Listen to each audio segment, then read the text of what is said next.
My name is Harold S. Miller.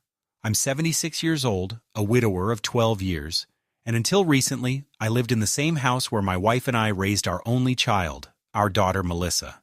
It's a 2-story red brick home with creaking floorboards, ivy on the porch columns, and a backyard where I planted tomatoes every spring and built a swing set when Melissa was 6. I never left the house after my wife, Anne, passed away. Some men remarry or move to be closer to their children, but I stayed where I was, as if staying put would hold on to some part of her, something not yet taken by time. Anne died of lung cancer, quick and brutal. She didn't even smoke. Never did, but that's how it goes sometimes. I remember sitting beside her hospice bed, feeding her crushed ice with a spoon as she drifted in and out of lucidity, her eyes already more focused on some distant point beyond this world than on me. After she was gone, the house changed its tone. It stopped being our home and turned into something closer to a museum, or perhaps a tomb. But I didn't mind. I had my routines. Morning coffee at precisely 7:15, eggs scrambled the way she used to make them, trimmed roses every Thursday, and I always wrote her a note in the notebook she kept by the kitchen window. "Good morning, Annie," I'd begin, followed by the weather, my plans, my memories, from that date a year ago, 5 years ago, 40 years ago. I never missed a day. Melissa, our daughter, had been distant for a long time, even before Anne's illness.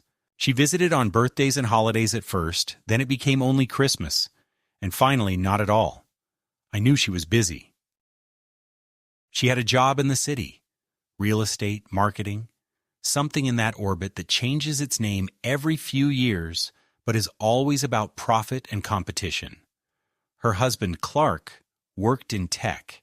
They had 2 children, my grandchildren, whom I'd seen maybe a dozen times in the last 10 years.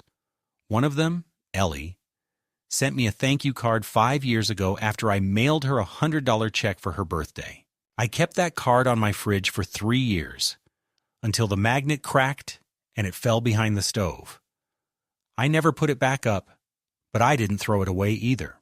It's still in the drawer next to my can opener, under the rubber bands and expired coupons. Melissa and I weren't estranged, at least not officially.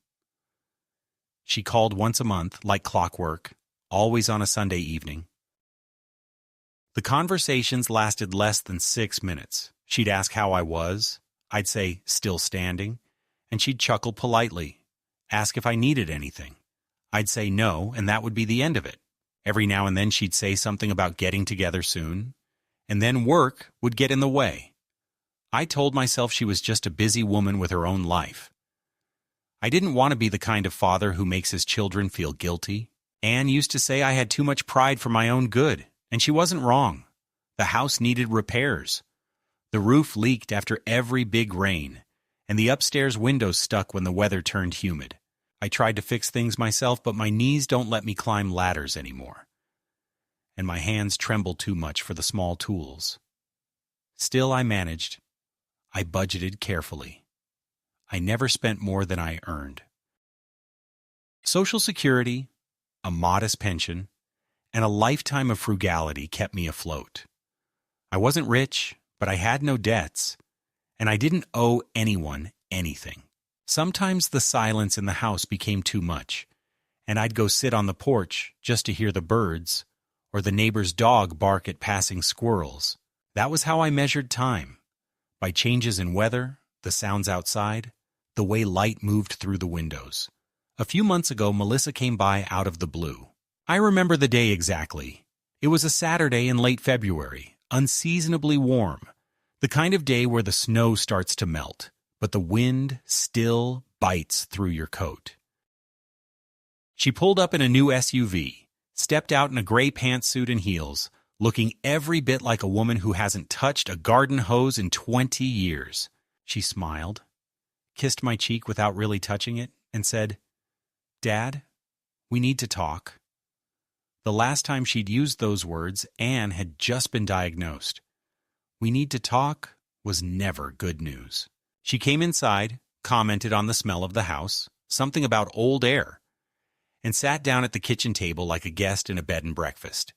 She said she'd been looking into estate planning, said it was time we got serious about long-term decisions, that she was worried about me living alone, that the house was too big, that in the event of an emergency, she'd have no legal authority to make decisions. You know, she added, God forbid something happens. I don't want to be scrambling to figure out what to do with the house. I told her I wasn't planning to die anytime soon. She laughed, but it wasn't a kind laugh. It was the kind people use to dismiss what they don't want to deal with. She pulled out a folder with legal documents already printed and ready. It's a quitclaim deed, she said. You just sign here, and it'll transfer the title to me. You'll still live here, of course, nothing changes, but it'll make things simpler for me later. I hesitated. It wasn't that I didn't trust her. I didn't even let the thought in. But something about how quickly she moved through the explanation, how prepared she was, made me uneasy. I asked if I could think about it, maybe speak to someone. She said, Of course, Dad. But the smile faded a little. I spent the next 3 nights rereading the document, not really understanding the legalese, but recognizing the finality of it. I kept thinking, Anne would know what to do. She always read the fine print. She would have seen through this, or maybe she wouldn't. Maybe I was just being paranoid. By the 4th day, I signed it. Melissa came by again 2 days later, this time with Clark. He didn't come inside, just waited in the car while Melissa retrieved the signed papers. She kissed my cheek again, thanked me, and said, You won't regret it. I stood on the porch, waving as they drove away, wondering what exactly I had just given up. I told myself it was the right thing. What would I need a house for in 10 years, 5 years? Better it go to someone who would take care of it, who could make it part of her future. That night I made my usual tea, sat in the living room, and listened to the old floor heater click and groan. For the first time in years, I felt like a guest in my own home. I couldn't explain why, but something had shifted. The silence wasn't peaceful anymore. It was loaded, like the breath before an argument.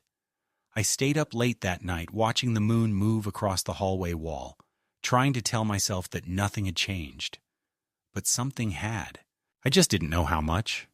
Not yet. It was the morning after I signed the deed when I first noticed the unfamiliar sound of a car engine outside my window. It was early, too early for visitors, and I had just poured myself a cup of coffee, the kind I brewed every day with a pinch of cinnamon, a habit Anne picked up from her grandmother and passed down to me.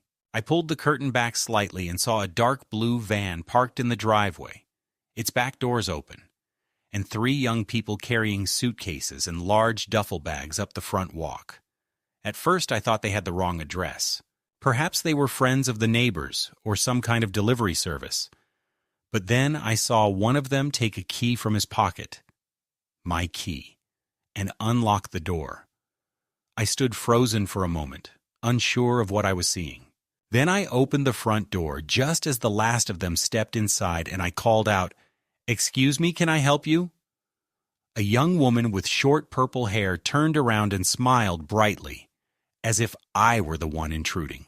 "Hi." "You must be Harold," she said cheerfully. "Melissa told us you'd be here. I'm Zoe. That's Brent and Sam. We're renting the upstairs rooms for a few weeks. Don't worry, we're super chill. We'll stay out of your way." I blinked, trying to process her words. "Renting?" I repeated. "What do you mean, renting?" Brent, a tall man in a puffer vest, brushed past me with a speaker system under his arm. "Yeah, we booked through a listing. Said it was an artist's retreat, real cozy. Your daughter showed us pictures. This place is awesome." I followed them inside, my heart pounding. Melissa hadn't said anything about renting out the house. She hadn't even mentioned that she had keys copied. The living room already looked different. One of them had moved the coffee table to make room for their luggage, and someone had plugged a laptop into the TV. The smell of my furniture cleaner was already drowned out by some kind of herbal oil diffuser they had set up on the bookshelf. I tried calling Melissa immediately, my hands shaking so badly I could barely hit the right buttons on the phone. Straight to voicemail. I left a message, tried again 20 minutes later, and again after that. Nothing. Meanwhile, Zoe and the others made themselves at home, claiming the upstairs bedrooms and stacking takeout containers in the fridge. When I told them there must be a misunderstanding, Zoe just laughed and said, "It's all handled through your daughter. She said you'd be fine with it, that you were excited to have some young energy in the house."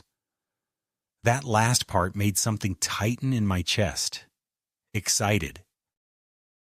I hadn't felt excitement in years, and certainly not at the idea of strangers sleeping in the rooms where my wife used to keep her quilted linens and where I stored photo albums in the closets. I didn't know what to do. I wasn't used to confrontation. I spent the next 2 days in a state of anxious confusion, eating little, sleeping less.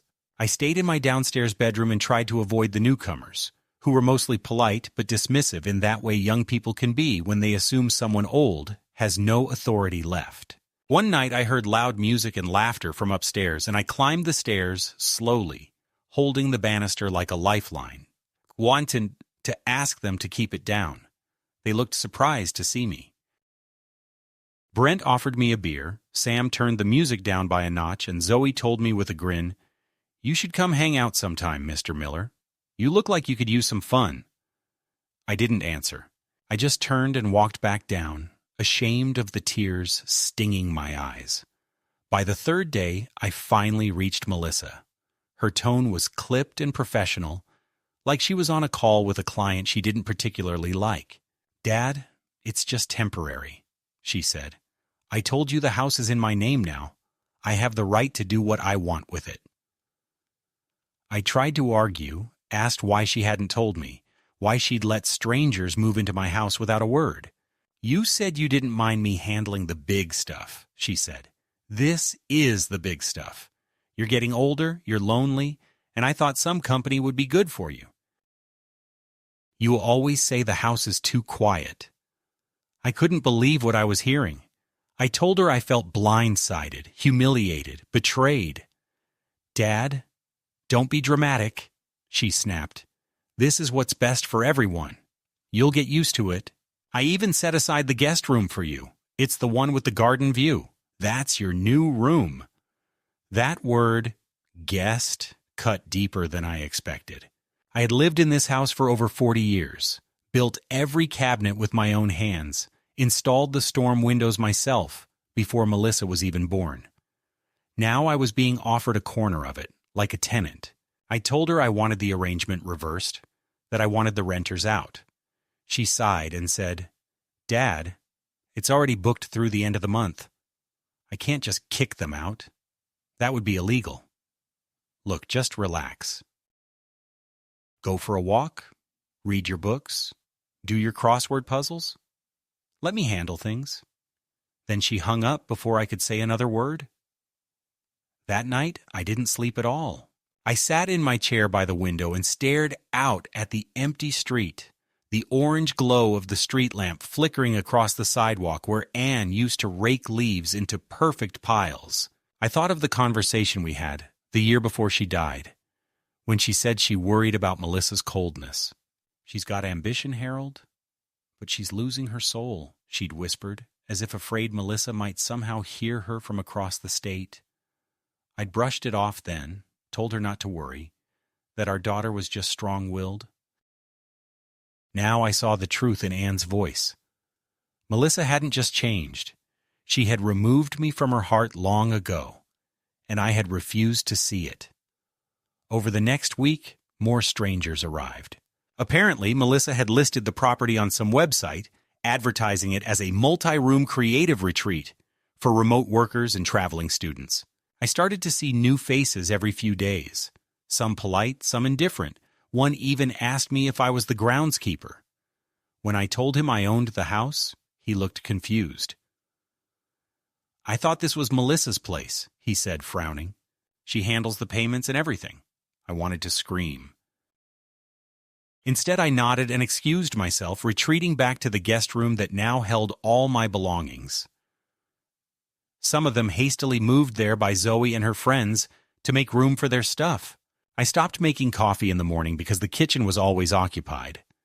My cereal boxes were shoved to the back of the pantry, and my milk was used without permission.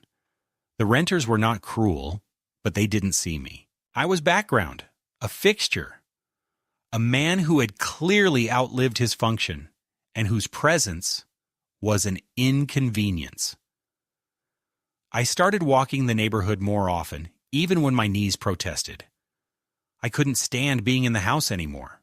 The air felt wrong. The walls no longer held my memories. They were filled instead with music I didn't understand and the smell of other people's lives. One afternoon, I returned from a walk and found the front door wide open, my framed wedding photo knocked off the wall and lying cracked on the floor. No one knew how it had happened. Brent apologized vaguely, said someone might have bumped into it. I picked up the pieces without a word, took the photograph back to my room, and wrapped it in an old towel. That night I sat on the edge of my bed with the photo in my hands and whispered, "I'm sorry, Annie. I should have known better." That was the moment I realized I wasn't just being pushed aside, I was being erased. Systematically, quietly, efficiently. I no longer owned my home. I no longer had a seat at my own table. I had become a relic, one that could be stored away or moved as needed, so long as it didn't interfere. And the worst part was that I had allowed it. I had signed the paper. I had trusted the daughter who now rented out the upstairs to strangers and gave me a room like a favor. I had done this to myself. But what they hadn't counted on, what Melissa never imagined, was that I might still have enough strength left to fight back. It had been 2 weeks since the first batch of renters moved in, and by then my life had changed so thoroughly and so quietly that it was hard to pinpoint when exactly the last piece of my dignity slipped through my fingers. I no longer woke up with a sense of ownership over my space. My days began and ended in the same small, second-floor guest room that Melissa had deemed sufficient for me. The bed was too low and soft for my joints, and the window faced a brick wall rather than the garden I had once pruned with such pride. My belongings, what little I had left access to, had been reduced to a suitcase and a few boxes, hastily packed and tucked beneath the bed. Melissa, I assumed, believed she was being generous. She had spared me from eviction, after all. She had allowed me to remain, though not as a father or patriarch, but as a tolerated afterthought. The house now had its own rhythm, one I no longer influenced. Renters came and went, some staying a weekend, others longer. One woman held loud Zoom meetings in the living room every morning, her voice filling the house with terms like KPIs and client churn. A man with a man bun and a walking stick claimed the garage as his yoga studio and put up paper signs asking people not to disturb his sacred energy flow. Someone burned incense that made my eyes sting. I complained once, and Zoe laughed like I'd told a charming story from the war. "Oh, Harold," she said, "you're such a character." I wasn't trying to be a character. I was trying to exist. Melissa didn't return my calls. When I emailed her to ask for an explanation, she replied curtly that I needed to adapt to modern living situations. She insisted that the arrangement was temporary and that the house needed to generate income to cover maintenance. I had spent 40 years maintaining the house myself, from replacing floorboards to installing gutters. Now I was being told by my own daughter that the property had outgrown me, that my role was no longer caretaker, but cost. I tried contacting Clark, her husband, hoping he might inject some sense into her. But his response was colder still. "Melissa is doing what's best for the family," he wrote. "You should support her instead of making things more difficult." At night, I lay awake listening to music through the walls. Music I couldn't name, genres I didn't understand, beats that made the floorboards tremble beneath me.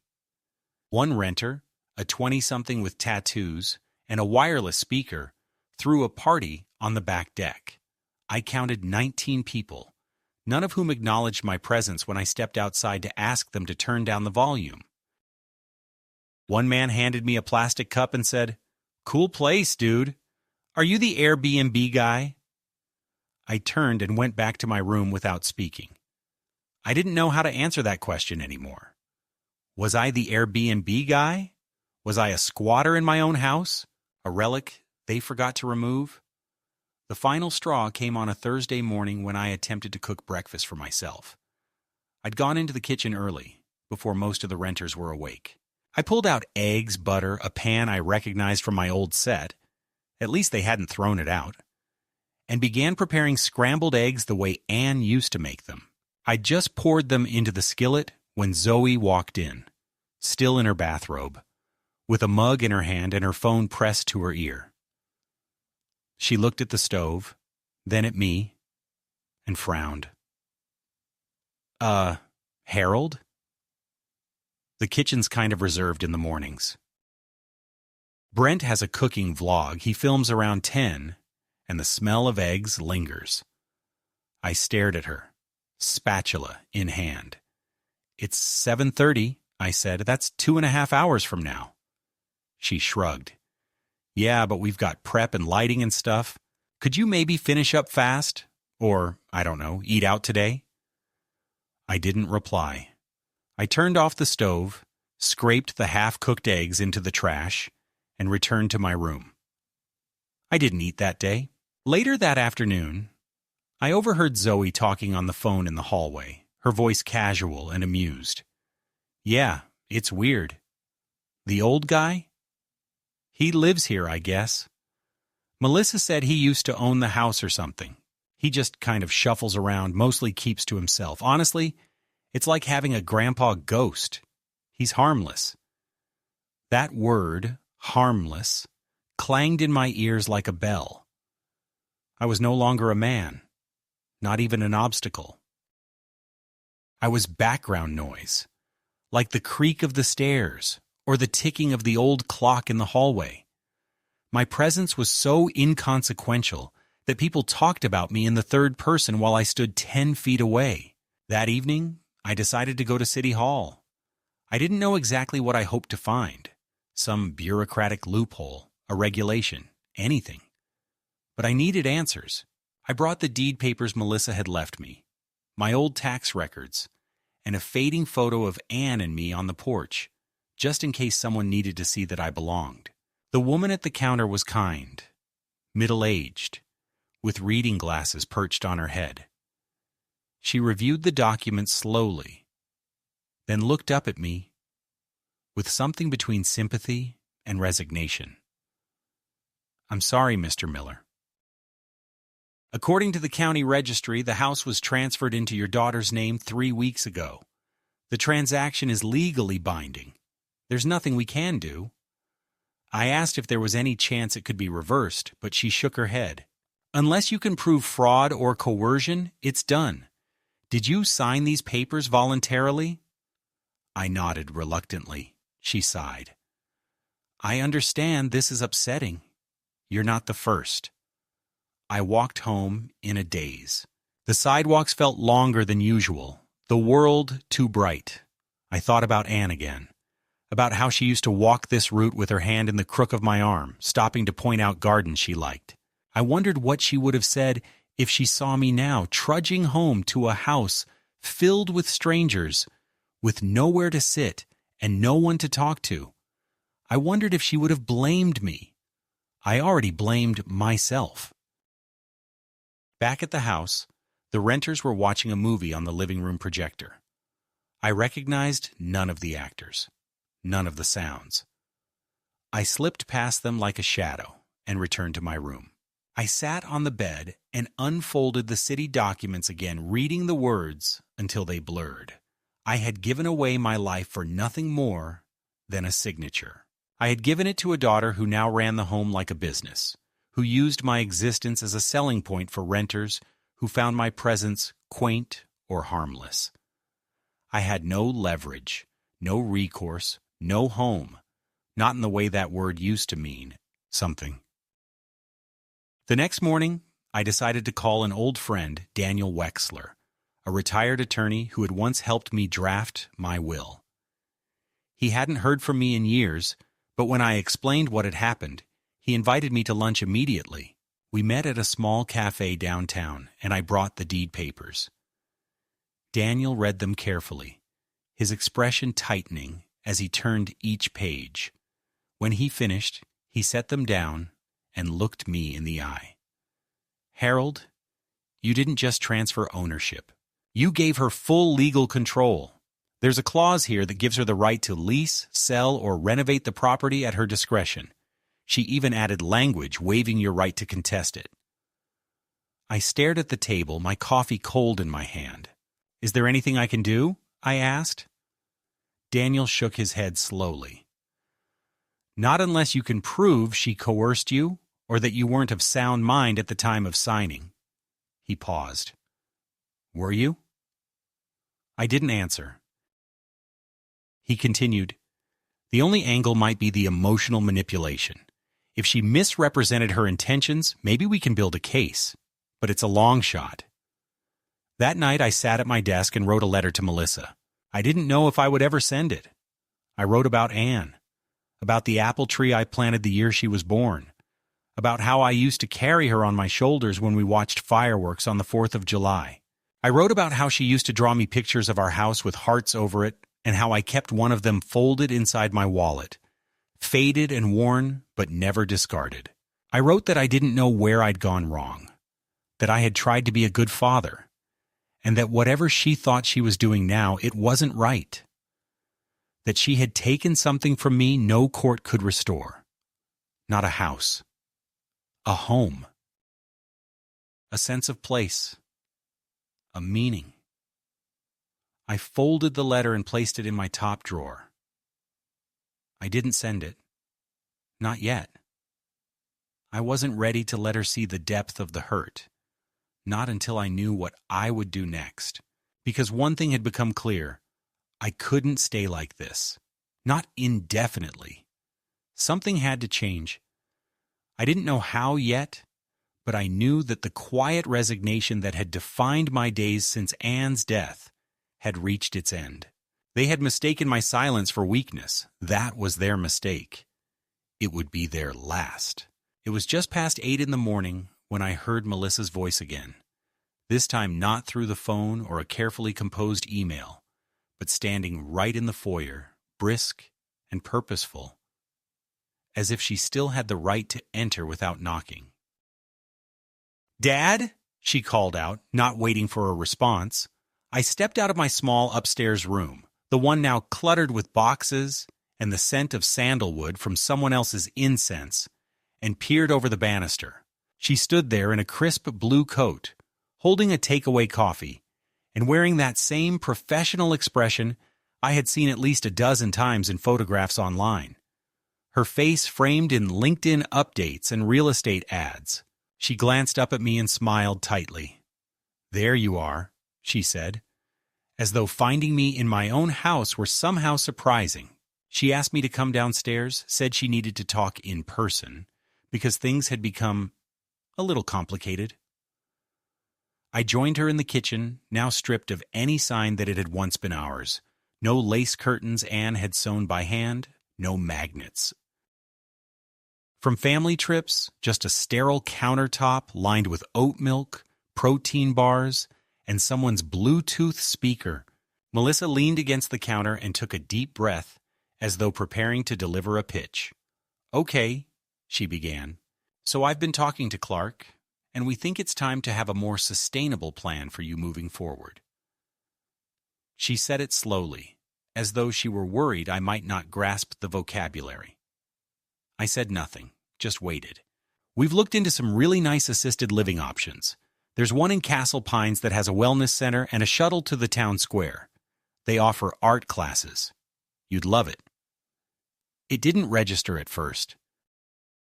I kept staring at her, waiting for a punchline, waiting for her to say she was joking or that she only meant to gauge my reaction. But she didn't smile. She just sipped her coffee and watched me like a doctor watches a patient take bad news. When I asked her what exactly she was trying to say, she said, "I'm saying you can't live here anymore, Dad. This arrangement isn't working. It's not good for you or the tenants. And we've already got a deposit down on a room in Castle Pines. Clark's firm is covering part of the cost as a gesture of appreciation. We'll take care of everything." I stood there in stunned silence, then asked her plainly, "Are you evicting me from my own house?" She didn't answer immediately. She looked at the floor, then said, "It's not your house anymore, legally. We talked about this."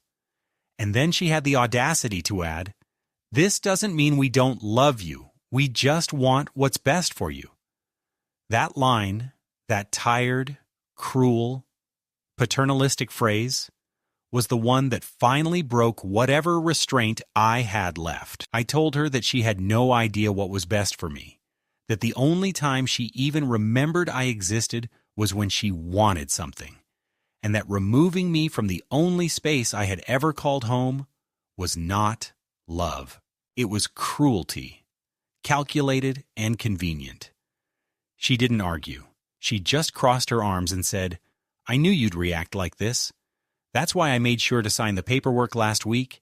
Legally, you have 30 days to vacate. But we'd like to help you transition sooner for your comfort. We can have the movers come next weekend."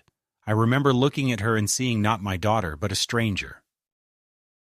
I didn't recognize the woman who had once clung to my hand as we crossed a street, who had written me crayon letters on Father's Day, who had cried when her goldfish died and asked me to bury it under the rosebush. This was someone else, efficient, composed, merciless. She left a folder on the table containing the details of the assisted living center, glossy brochures with smiling gray-haired men playing chess and women painting sunflowers in pastel studios. I didn't touch it. I sat there after she left, not moving, listening to the sounds of people in the living room laughing over a YouTube video. In that moment, I realized it was no longer a house. It had become a business, a transient station, a structure filled with other people's noise. I was being erased from it with surgical precision. That night, for the first time in a long time, I cried. Not the quiet tears of frustration or fatigue, but deep, shaking sobs that came from someplace I hadn't accessed in years. I cried for Anne, for the life we had built, for the illusion I had preserved like a museum exhibit long after it had stopped being real. I cried for the loss of my daughter, not in death, but in some moral collapse that made her capable of orchestrating this betrayal. I cried because I didn't know what I was going to do next, and because I knew that if I didn't act, I would be packed away like an old coat in a donated box, shipped to a room with plastic furniture and a weekly bingo schedule. But beneath that grief, something else began to take shape. It wasn't rage exactly. It was colder than rage. It was clarity. For the first time since Anne died, I understood that no one was coming to save me. Not Melissa. Not the legal system. Not polite phone calls or reasoned arguments. I would have to reclaim what little I had left on my own. And to do that, I would have to stop being a polite, grieving widower. I would have to become something else. I didn't yet know what, but I knew this much. I would not go quietly. Not now. Not ever. By the time the movers showed up with cardboard boxes and polite indifference, I had already made up my mind that I would not be going anywhere. I had spent the prior 3 days gathering every document I had ever filed away in drawers, cabinets, and even behind the loose floorboard beneath Anne's old sewing table, assembling a paper trail of my life in this house. Every mortgage payment, every utility bill in my name, every tax record going back to 1982, every photograph of Melissa as a child, sitting on the porch steps or opening Christmas gifts under the very ceiling beams she now claimed were no longer mine. I called Daniel again, my friend and former attorney, and told him everything about the eviction, the 30-day deadline, the so-called transition plan to Castle Pines, and most importantly, about the quitclaim deed Melissa had me sign without any discussion of consequences, legal nuances, or what I now believe to be her full intentions from the very beginning. Daniel listened in silence, and when I finished, he let out a long, quiet breath and said, "Harold, you need to come see me immediately." At his office the next morning, I handed over the folder, and he combed through it carefully. His expression was a mixture of anger and resignation, as though he had seen too many cases like mine, yet still couldn't quite believe the cruelty people were capable of when money and convenience stood in the balance. "The deed is valid," he said, "but there are potential angles. You were never provided legal counsel. She presented the documents as a formality, not a transfer of ownership, and the speed with which she began leasing the house and planning your relocation could be interpreted as evidence of premeditated manipulation." He paused, then added, "Especially if we can demonstrate that your age and trust in your daughter were exploited," I nodded. "Do whatever you can," I said. "I'm not ready to disappear yet." Daniel filed an injunction the following day, and within a week, Melissa received notice of the legal dispute. She didn't respond to me directly, but instead sent a short email with the subject line "Unnecessary Escalation," where she accused me of undermining her generosity, dragging the family into public drama, and wasting money on lawyers instead of accepting help. She wrote, "You're putting stress on everyone, including yourself. None of this is necessary if you just let us do what's best for you." The sheer audacity of those words would have stunned me 2 months ago. Now they just strengthened my resolve. The renters kept arriving, though more sporadically now, as Melissa had paused the full listings during the legal hold. Some had already booked in advance and were allowed to stay through the end of their term. One of them, a young man named Caleb, struck up a conversation with me in the backyard one afternoon. He noticed me tending to the garden, what remained of it, and asked if I had always lived here. I told him yes, for over 40 years, and he seemed surprised. "Wow," he said. "That's wild. The listing made it sound like some startup couple just bought the place and were turning it into a co-living thing. You built this garden?" I nodded, and he crouched beside me, staring at the dry, brittle stems of what once had been Anne's prized lilies. "You know," he said slowly, "this place doesn't feel like it belongs to anybody anymore. Just a waypoint. No soul in it, except maybe yours." It was the kindest thing anyone had said to me in months. The court hearing was scheduled for early November. In the days leading up to it, Melissa's demeanor shifted from condescending to coldly aggressive. Her emails became more hostile, her messages more accusatory. She claimed I was becoming paranoid, forgetful, unstable. She suggested in one email to Daniel that I might not be mentally competent to manage my affairs, citing anecdotal examples of confusion and difficulty recalling conversations. That was when Daniel advised I undergo a psychiatric evaluation, not because he doubted my faculties, but because he knew what was coming next, an attempt to have me declared legally incapacitated. The evaluation took place at a private clinic, where I met with 2 separate doctors over a period of several hours. They asked about dates, names, sequences, hypothetical reasoning. I passed every test. One of the doctors even commented on how sharp my memory was for a man my age. "You'd be surprised," I told him. "Being betrayed tends to clear the fog." 2 days later, Melissa escalated her campaign. I received a letter from her attorney stating that she was filing a petition for guardianship, citing concerns for my well-being, and alleging that I had exhibited signs of delusion, including persistent belief that he owns the house despite legals, transfer, and irrational hostility toward those attempting to care for him. It was surreal to read those words, knowing they were being used by my own daughter to strip me of autonomy. But what shocked me even more was that she had already submitted medical documents, fabricated, or at the very least manipulated, to support her case. Daniel moved quickly, obtaining counterstatements from the doctors who had evaluated me, and within a week her petition was challenged in court. The judge ordered an independent assessment by a third physician, whose report matched the others.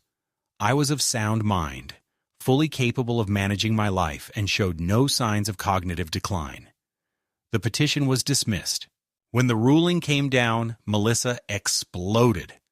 Not in front of the court, but in the driveway of my house, where she had apparently shown up unannounced, banging on the door and demanding I come outside. I did. She was furious, trembling, her face flushed with rage and humiliation. "Why are you doing this to me?" she shouted. "Why are you making this so difficult? I'm your daughter." I looked at her, really looked at her. And for the first time in my life, I saw a woman I did not love. I felt pity, perhaps, but nothing resembling the warmth that once defined my relationship with her. "No," I said softly. "You were my daughter. Now you're just a woman who tried to bury me alive."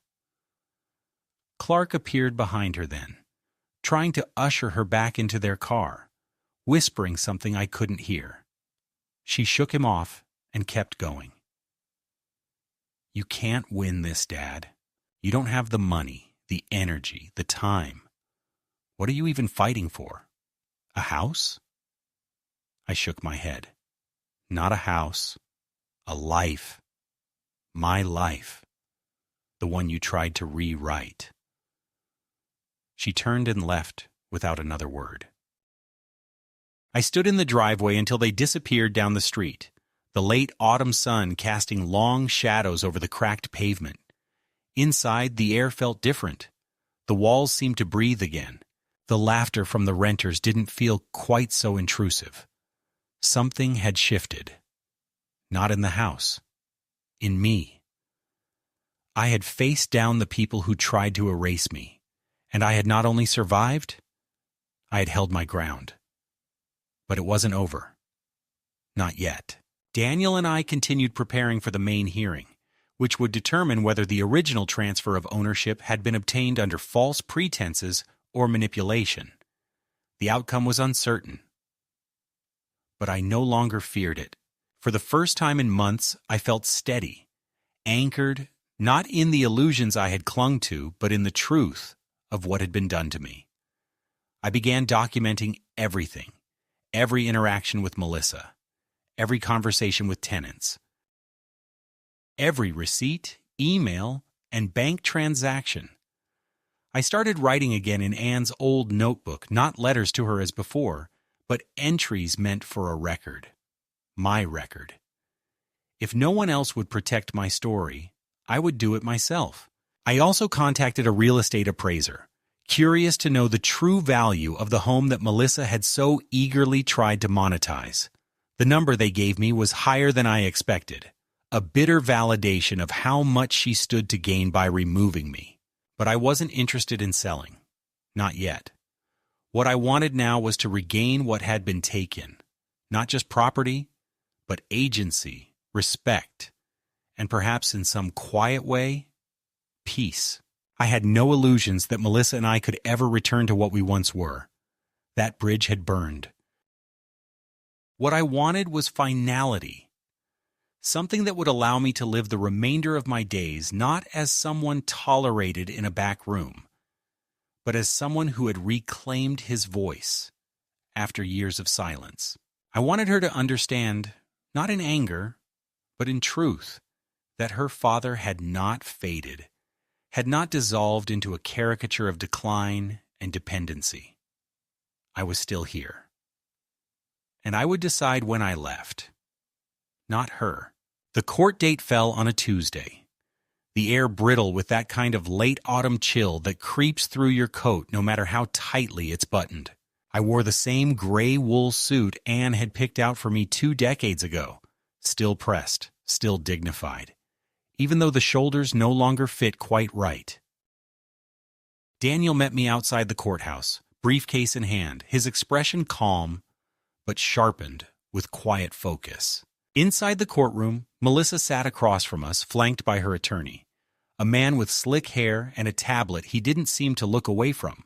She didn't look at me until the judge entered the room, and even then it was only to shoot me a glance so devoid of anything familial. It chilled me more than the weather outside. It was the look of someone who saw in me not her father, not a man, but a stubborn obstacle she had failed to sweep away cleanly. I no longer recognized the child I once cradled or the teenager I once drove to her first dance. She had turned into someone else entirely, someone for whom shame had been traded away for strategy. Daniel presented our case with the kind of patience and clarity that only comes from years of experience. He showed the timeline, how the deed had been signed without independent counsel, how Melissa had immediately begun profiting from the property, how she had attempted to remove me from the home under the guise of care, but had already arranged my removal before ever voicing concern.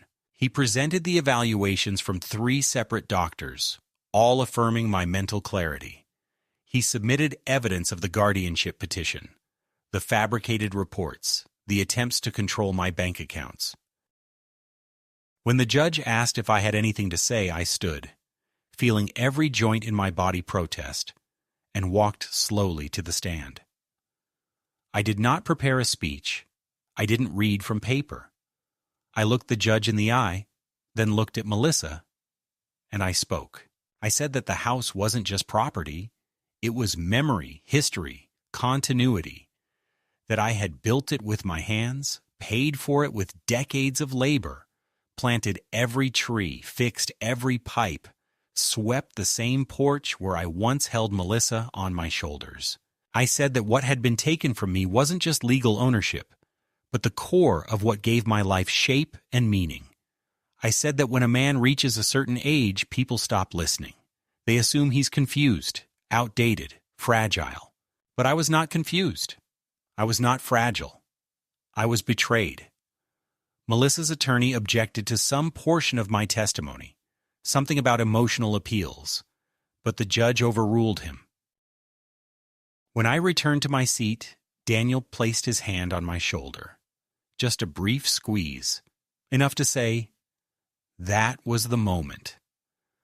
When it was her turn, Melissa stood and gave a speech I had heard versions of before, that she loved me, that she worried for me, that I had grown paranoid. She presented herself as the dutiful daughter, the responsible one, the one who had stepped up to manage my affairs when I became increasingly erratic. She referenced phone calls where she claimed I had repeated myself, forgotten basic facts, or confused her with Anne. None of it was true. All of it was calculated. The judge listened, nodding, occasionally making notes.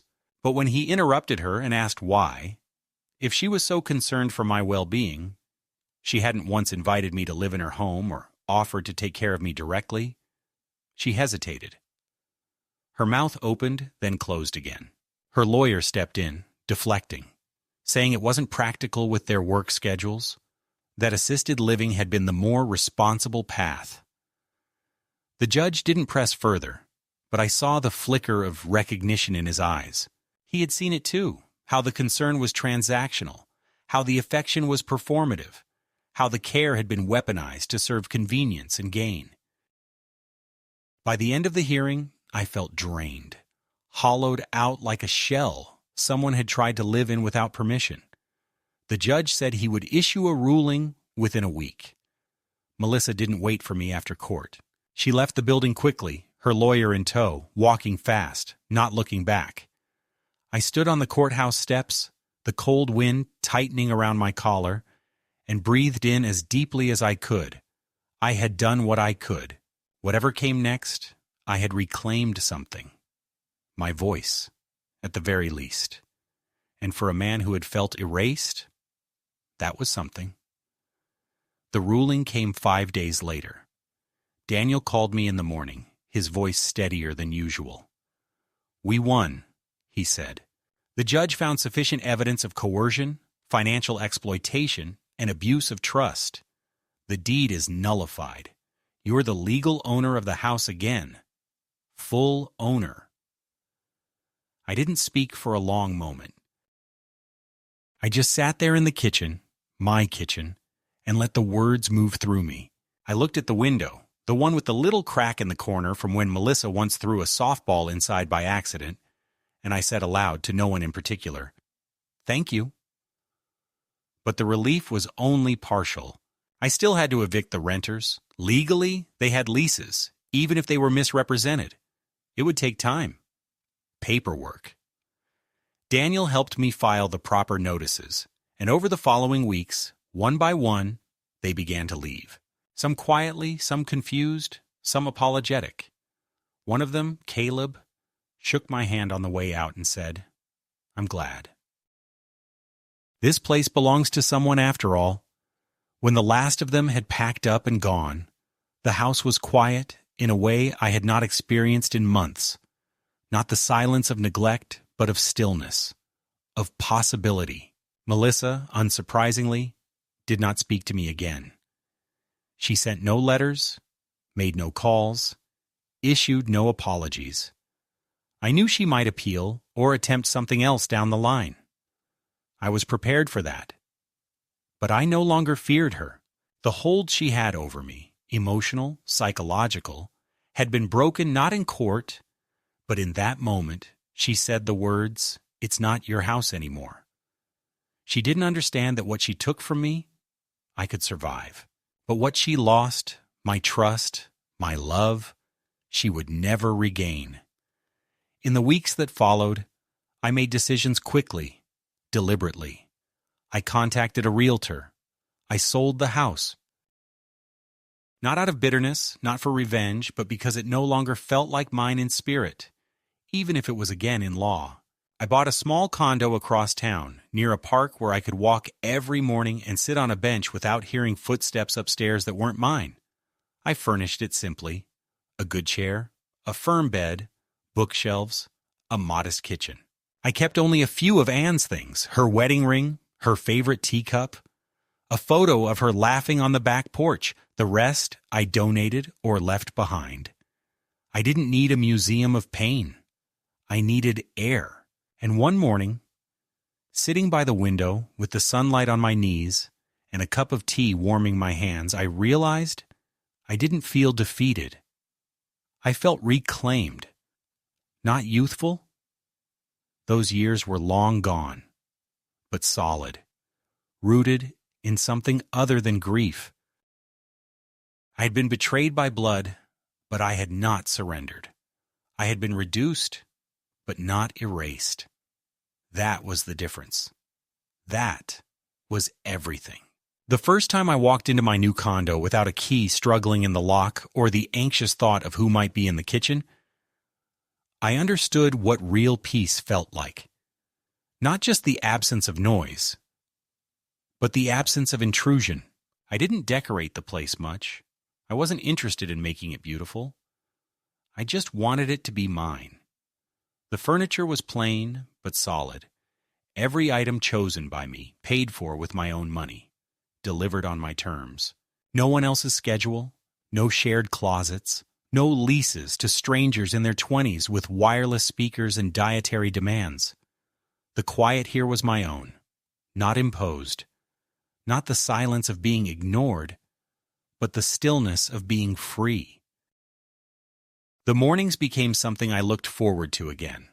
I'd wake early, pour a cup of strong black coffee, open the window slightly to let in the breeze, and write, not letters to Anne this time, but journal entries to myself. I wrote what I remembered, what I regretted, what I had survived. I wrote about Melissa, not with bitterness, but with a clarity that only comes after the worst has happened and you're still standing. I wrote about how much I loved her once and how I no longer did, and I accepted that. Not with coldness, but with truth. Some bonds don't break, they rot. And if you don't cut them, they take you down with them. A few weeks after I moved, I received a letter. Not an email, not a voicemail, but a real envelope with my name handwritten on the front. It was from Ellie, Melissa's daughter, my granddaughter. She apologized for not reaching out sooner, said she had only recently learned the full story, that she had believed her mother when she claimed I was losing it. She wrote that now, after hearing everything, reading what had gone to court, she felt ashamed. She said she missed me. She asked if she could visit. I read that letter a dozen times. Each pass through it leaving a different imprint on my chest. Pain, hope, doubt. Then something cautious but real. I wrote her back. I said yes. When she came by, she was different. Older than I remembered, more reserved, but sincere. We talked for hours. She asked about Anne, about the house, about what had really happened. I didn't tell her everything. Some things a young woman doesn't need to carry, but I told her the shape of it, the pattern. She listened without defending her mother, which surprised me more than anything. And when she left that afternoon, she hugged me, not out of guilt, but warmth. I hadn't felt that in years. That night I slept the deepest sleep of my life in that small condo, with its bare walls and cheap curtains, because I knew someone still saw me. Not as a problem, not as a burden, just as a man. Sometimes I still walk by the old house. It's been repainted since it sold, the porch rebuilt, new flowers planted that I don't recognize. A young family lives there now. I've seen kids playing in the yard. That doesn't bother me. It comforts me strangely. The house deserved laughter again. Real laughter, not rented performance. And I deserved release. I didn't lose everything. I lost what had already been lost, long before I admitted it. I simply stopped lying to myself about where I stood in the lives of those I once put above myself. And once I did that, I found solid ground again. If you had asked me a year ago whether I thought I'd ever live alone again, sleep peacefully again, trust myself again, I'd have laughed in that sad, tired way old men do. But I was wrong. I was not finished. I was not irrelevant. I just needed to walk through the fire to remember who I was without their permission. I may be 76. I may move slower than I used to, but I'm not gone. I'm still here. And now, at last, I am living by no one's mercy but my own.